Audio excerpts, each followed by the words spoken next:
Before cartoons became franchised, merchandised, and algorithm-optimized, the 1970s gave us something raw, brilliantly weird experiments that time forgot. These shows broke rules, played with formats, and dared to go where others wouldn't. But most vanished without a trace, until now. Here are 15 forgotten but brilliant 70s cartoons you were never meant to remember. Number 15. The Amazing Chan and the Chan Clan. 1972. Long before anime dubs or multicultural casts became common in animation, the Amazing Chan and the Chan Clan dared to do both, but quietly disappeared. Loosely inspired by the classic Charlie Chan detective films, this Hanna-Barbera show followed Mr. Chan and his 10 children solving mysteries across the globe in their transforming van. Yes, before Scooby-Doo's gang had their mystery machine souped up, the Chans had a van that could become a houseboat or jet. Voiced originally by Key Luke, an Asian-American actor who played Chan's son in 1940s films, the show aimed for authenticity, but ran into problems. The large cast of kids was hard to juggle. The plots felt too formulaic. And worse, early episodes had to be redubbed due to the original kids' voices being too hard to understand, according to the network. That led to white actors dubbing over Asian characters, ironically sabotaging the show's diverse intentions. Though only 16 episodes aired, the show had a catchy rock theme and mini pop numbers that turned each episode into a musical mystery hybrid. It paved the way for more multicultural cartoon casting,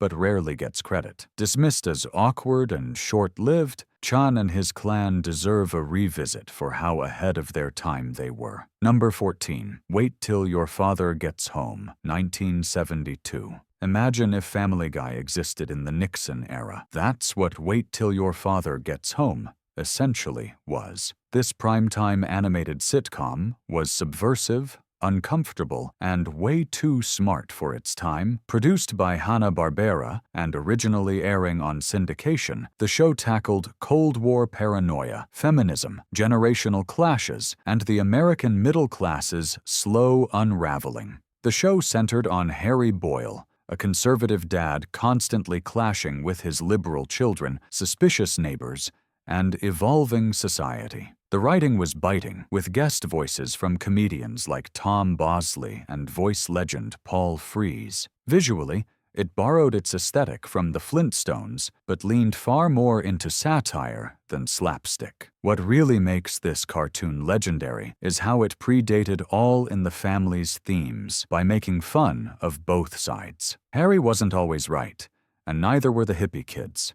It mocked American rigidity, not just rebellion. Unfortunately, its syndication format and adult tone meant it never caught on with mainstream audiences. With only 3 seasons, it faded into obscurity, buried under brighter and more marketable animations. But anyone revisiting it today will find echoes of The Simpsons, King of the Hill, and Rick and Morty. It was the prototype for adult animation, before people even knew what that meant. Number 13. The Roman Holidays, 1972. From the creators of the Flintstones and the Jetsons, The Roman Holidays should have been the next Hanna-Barbera hit. Instead, it quietly disappeared after 1 season. But make no mistake, it was brilliant. The show followed the Holiday family, living in a futuristic version of ancient Rome, complete with Colosseum traffic, apartment-sized aqueducts, and chariot cops. In typical Hanna-Barbera fashion, it repackaged contemporary suburban life into a historical spoof. But unlike the Flintstones, it leaned heavily into visual gags about Roman architecture, politics, and culture, essentially teaching kids history through humor. The father, Gus Holliday, worked for an accident-prone boss at the Forum Construction Company, while his wife, Lori, navigated domestic life in a toga. Its downfall, airing opposite popular network hits like The Brady Bunch. Low ratings sealed its fate. Critics saw it as derivative, but its art style was crisp, voice acting solid, and concept, Rome as suburbia, was wildly original. Years later, adult animation would revisit this formula in shows like Disenchantment, but the Roman Holidays did it first, with sandals and slapstick. Number 12. Devlin, 1974. When you think of Evel Knievel-style daredevils mixed with Saturday morning cartoons, you probably don't think of Hanna-Barbera, but Devlin was their boldest attempt to mix family drama, action, and danger into a single animated show. Centered on Ernie Devlin, a motorcycle stunt performer touring the country, with his younger siblings Todd and Sandy. This short-lived series balanced flashy action with surprisingly emotional storytelling. Unlike typical Hanna-Barbera shows, Devlin had little comedy. It was grounded in realism and often tackled mature topics like risk injury, sibling loyalty, and self-doubt. The animation was sleek for the time, especially during Devlin's stunt sequences. The trio traveled with a circus troupe, bringing adventure and moral lessons in each episode. The vibe felt more like a prime-time drama than a children's cartoon. But Devlin aired at a time when parents were increasingly concerned about children imitating dangerous stunts. ABC quickly pushed Hanna-Barbera to add more safety disclaimers and moral lessons, which made the already serious show even heavier. It only ran for 16 episodes and was largely forgotten after its cancellation. What makes Devlin brilliant is how it refused to talk down to its audience. It treated kids with respect, showing the emotional consequences of thrill-seeking and family pressure. The show's intro and action sequences hold up remarkably well, and its influence can be seen in later, serious animated dramas that tried to blend adrenaline with heart. Devlin was too real too soon, and that's exactly why it deserves a second look. Number 11. The New Adventures of Gilligan, 1974. Turning a beloved live-action sitcom into an animated series sounds like a recipe for disaster, but The New Adventures of Gilligan somehow made it work. Premiering in 1974, this cartoon reimagined the original Castaways with animated flair, keeping the tropical hijinks alive for a new generation. It was also one of the earliest shows to feature a strong environmental and educational agenda woven into its storylines. Produced by Filmation, the show retained the slapstick chaos of the original, but added elements only animation could offer. Wilder weather, absurd animals, and gadgets built from coconuts. Bob Denver returned to voice Gilligan, and his iconic, goofy charm translated surprisingly well to animation. Tina Louise and Dawn Wells didn't return, so new voice actors filled in, but the chemistry was largely preserved. What set this version apart was its consistent emphasis on moral lessons. Each episode ended with a clear educational takeaway, often about cooperation ecology or problem-solving. These additions were mandated by the network and led to clunky dialogue at times, but gave the show a unique place in 70s animation, part sitcom, part cartoon, part classroom. The show lasted 2 seasons before being replaced by Gilligan's Planet, a surreal sci-fi sequel set in outer space. But The New Adventures of Gilligan was the truest bridge between the original series and later reinventions. It brought nostalgic charm and gentle humor to a Saturday morning lineup increasingly dominated by superheroes. Forgotten today, it was once a bright, colorful life raft of classic sitcom warmth and educational intent. Number 10. Hong Kong Phooey, 1974. What do you get when you mix Bruce Lee mania with slapstick detective antics and a talking dog sidekick? You get Hong Kong Phooey, an absurd but wildly entertaining cult cartoon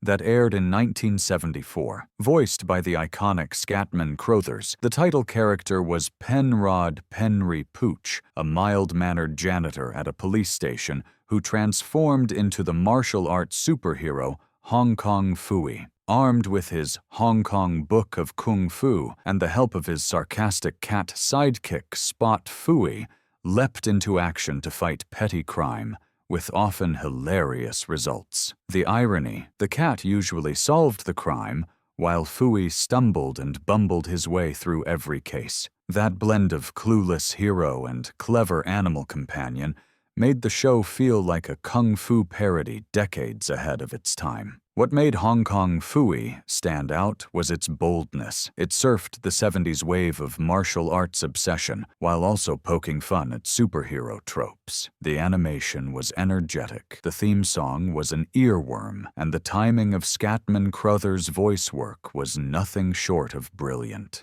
It became a Saturday morning favorite but was cancelled after only 16 episodes. The reason it was too weird to sell toys and didn't fit neatly into any single genre, yet its legacy endured. Phooey reappeared in cameos for decades, from Duck Dodgers to Robot Chicken, and even earned a cult following among animators and martial arts fans. It wasn't just a cartoon, it was a loving spoof of every action cliché packed into a talking dog's GI. Number 9. The Houndcats, 1972. Imagine Mission Impossible crossed with the Pink Panther and staffed entirely by anthropomorphic animals. That was the wild formula behind the Houndcats, a cartoon so strange, so stylish, and so forgotten, it almost sounds like a hallucination. Airing for only 13 episodes in 1972, this series was Hanna-Barbera's attempt to cash in on spy thrillers, using a squad of secret agent dogs. Led by a trenchcoat-wearing hound named Stutz, the team included a cocky cat, muscle-bound bulldog, nerdy dog,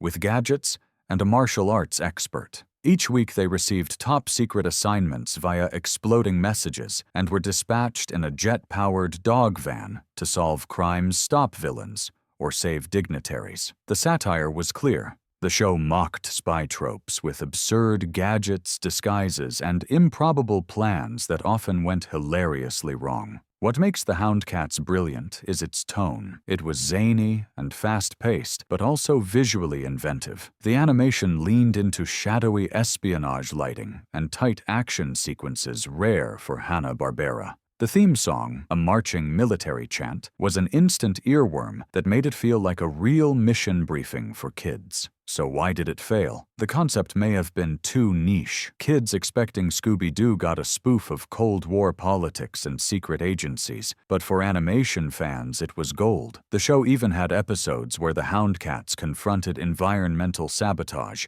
and corrupt politicians, ahead of its time in both humor and subject matter.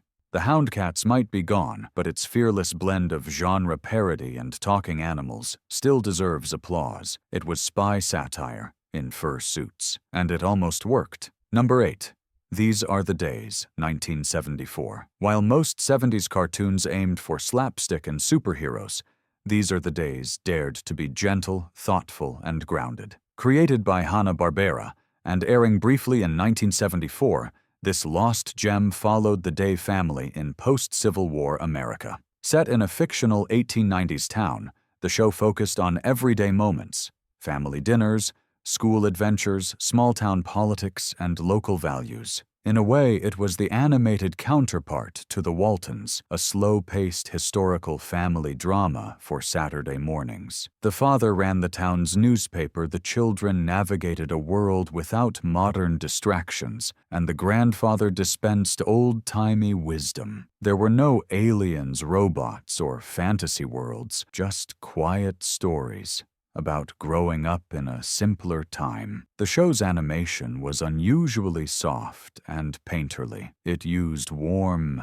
palettes to evoke nostalgia and Americana. The voice acting was restrained with real emotion, especially from the children. The show also featured classical-style music instead of the usual bombastic cartoon score. The brilliance of These Are the Days lies in its quiet rebellion against chaos. In an era dominated by speed, noise, and gimmicks, this show asked kids to slow down and reflect. It dealt with honesty, hard work, respect, and growing pains. And though critics praised it for sophistication, it struggled to hold young attention spans and was canceled after just one season. Still, it left a unique mark. It showed that animation didn't always need explosions or gags. Sometimes all it needed was a little heart, a little history, and a family trying their best. Number 7.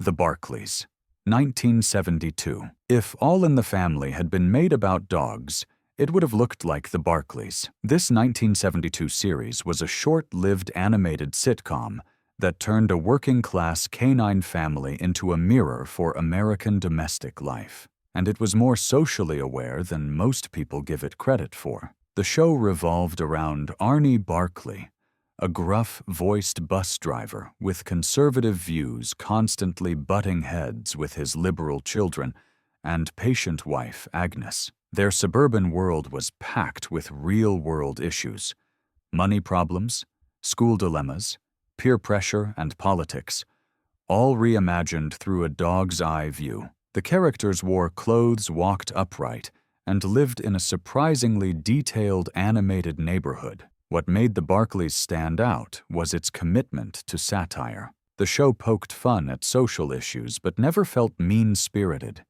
It used humor to question authority and challenge family roles. And the animation for its time was rich with background detail and expressive character movement. The theme song, Just Dogs, was even a riff on the All in the Family intro. Unfortunately, it only lasted 13 episodes before vanishing. Many viewers at the time dismissed it as a novelty, but rewatching it today reveals how smart and quietly daring it was. It tried to bring prime-time sitcom sensibilities to a Saturday morning crowd. A tough sell back then, but a bold move nonetheless. The Barkleys was an underdog in every sense, and like any good underdog story, it deserves a comeback. Number 6, Wheelie and the Chopper Bunch, 1974. Long before cars made talking automobiles a pop culture phenomenon, Wheelie and the Chopper Bunch roared onto screens with revving engines and roaring laughter. This 1974 Hanna-Barbera show featured a world populated entirely by sentient vehicles, with Wheelie, a red Volkswagen-style stunt car, as its mute but expressive hero. His mission: outsmart a gang of rebellious choppers who never seemed to learn their lesson. Wheelie didn't speak. He communicated in honks, beeps, and clever body language, but that didn't stop him from having charisma. He was brave fast and often outwitted the comically inept Chopper and his bumbling gang of motorcycle misfits. Chopper had a voice reminiscent of classic cartoon villains and constantly tried to outmaneuver Wheelie through pranks or petty sabotage. The show's animation leaned heavily on fast-paced visual comedy. Ramps, jumps, chase sequences, and slapstick gags came at you non-stop like a Saturday morning roadshow. The sound design was ahead of its time, with layered vehicle effects and jazzy music cues that gave each chase a pulse. But its brilliance also came from its simplicity. No humans, no dialogue, just mechanical mayhem and creative storytelling. That made it universally understandable, a true visual comedy throwback to silent film logic. It was Looney Tunes on wheels. Despite strong ratings, the show lasted just one season. Some blamed the repetitive format. Others felt it lacked marketable characters. But for animation, historians, it remains an overlooked gem. Wheelie was a silent icon in a loud decade, and his legacy runs deeper than most remember. Number 5, Baggy Pants and the Nitwits, 1977. Split down the middle like a variety show, Baggy Pants and the Nitwits was 2 cartoons in one, each wildly different but equally unforgettable. Airing in 1977, this oddball show was one of de Paty Freleng's most daring experiments, featuring a silent slapstick cat and a bumbling elderly superhero based on a live-action character from Rowan and Martin's Laugh-In. The first segment starred Baggy Pants, a mute alley cat styled after Charlie Chaplin, complete with cane derby hat and oversized trousers. He got into surreal misadventures that paid tribute to silent film comedy. The animation was stylish, the pacing tight, and the gags cleverly executed. Kids may not have known Chaplin, but Baggy Pants taught them visual storytelling through comedy. Then came the second half, The Nitwits, starring an animated version of comedian Arte Johnson as Tyrone the Nitwit, He was a frail old man in superhero tights trying to fight crime with his equally elderly wife, Gladys. Their missions often devolved into chaos, miscommunication, and comedic disaster. The tonal contrast was jarring, but that's what made the show fascinating. It blended silent-era homage with 70s vaudeville chaos. You could laugh at clever pantomime, then get walloped by absurd senior citizen slapstick the next minute. The series only lasted 13 episodes, but its influence lingered. It was one of the few shows to bridge classic comedy eras with animated form, and it dared to include aging protagonists, something unheard of in cartoons at the time. It was weird, gutsy, and utterly unique, and that's why it still matters. Number 4. Captain Caveman and the Teen Angels, 1977. He was hairy, loud, and completely unfiltered. Captain Caveman and the Teen Angels was what happened when prehistoric power met 70s sleuth style. This 1977 series mashed up Scooby-Doo with Charlie's Angels, and somehow made it work, becoming one of Hanna-Barbera's most energetic and surreal creations. The show followed 3 teenage detectives, Dee Dee, Brenda, and Taffy, who discovered and thawed out a frozen caveman from a block of ice. That caveman was Captain Caveman, a club-swinging, grunting wild man with super strength, a seemingly bottomless fur, and a tendency to yell, "Captain Caveman!" before smashing something. Caveman could fly, pull gadgets out of his body hair, and even disappear, but often got the group into more trouble than they were already in. The Teen Angels solved mysteries with logic, while Caveman provided accidental comic relief. Voiced by Mel Blanc, Caveman's guttural growls and howls became iconic, instantly recognizable, even to kids decades later. What made the show brilliant wasn't just the comedy, but the chemistry. It parodied detective tropes and empowered its female leads at a time when most cartoons were male-dominated. Dee Dee was the brain, Brenda was cautious, and Taffy was unpredictable. Number 3. Jeannie, 1973. Before she was a sitcom legend, Jeannie became a cartoon genie for Saturday morning audiences, and most people never knew it happened. Produced by Hanna-Barbera in 1973, this short-lived animated spin-off of A Dream of Jeannie reimagined the iconic character for younger viewers with unexpected twists. In this version, Jeannie wasn't connected to Major Nelson or any military subplot. Instead, she was assigned to live with a teenage surfer named Corey and his best friend Henry. Together they traveled the world getting into trouble as Jeannie tried to hide her magical abilities from outsiders. The show mixed beach culture fantasy and high school comedy all in one package. Voiced by Julie McWhirter and featuring Mark Hamill in one of his earliest roles, Jeannie was portrayed as sweet, mischievous, and naive to modern life. Her magical mishaps often created the episode's central problem, teleporting people into pyramids, conjuring sea monsters, or turning homework into flaming scrolls. Corey, meanwhile, constantly tried to stay cool while navigating chaos. The animation was bright and whimsical, with a tone similar to Josie and the Pussycats. While Jeannie didn't resemble Barbara Eden, the show retained her pink outfit and signature hair. A flying genie bottle and purple smoke effects added magical flair. Despite solid writing, the series only lasted 16 episodes. Critics were confused by the lack of continuity with the original show, and it struggled to find an audience. But looking back, Jeannie was a smart and sincere attempt to repurpose an iconic character for a new generation, long before reboot culture became the norm. It may have vanished in the 70s haze, but its charm still sparkles. Number 2. Partridge Family, 2200 AD. 1974. The future never sounded groovier than in Partridge Family 2200 AD. A bizarre animated reboot of the hit musical sitcom, this 1974 series took the singing Partridge Family and launched them into a Jetsons-style future, complete with robot dogs, flying cars, and intergalactic concerts. Yes, it happened, and it was brilliant. Produced by Hanna-Barbera, the show was originally conceived as a Jetsons sequel, but repurposed mid-development into a vehicle for the Partridges, literally.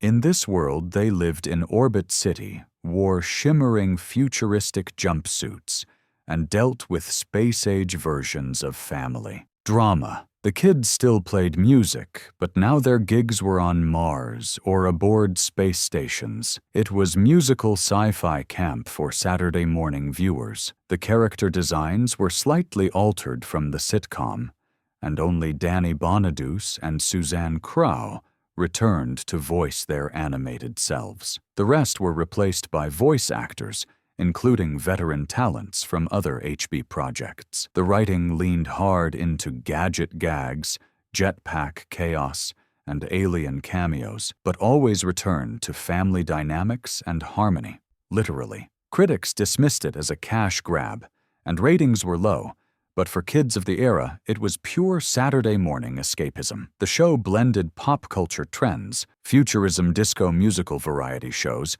into one neon-lit cartoon cocktail. Number 1, The New Adventures of Mighty Mouse and Heckle and Jeckle, 1979. In the waning days of the 70s, one final cartoon tried to keep Golden Age icons alive, and it worked better than anyone expected. The New Adventures of Mighty Mouse and Heckle and Jeckle aired in 1979, bringing back classic Terrytoons characters with fresh energy, vibrant animation, and surprisingly thoughtful updates. Split into segments, the show featured Mighty Mouse saving the day in superhero tales that parodied both comic book tropes and television cliches. Gone was the vintage rotoscope look.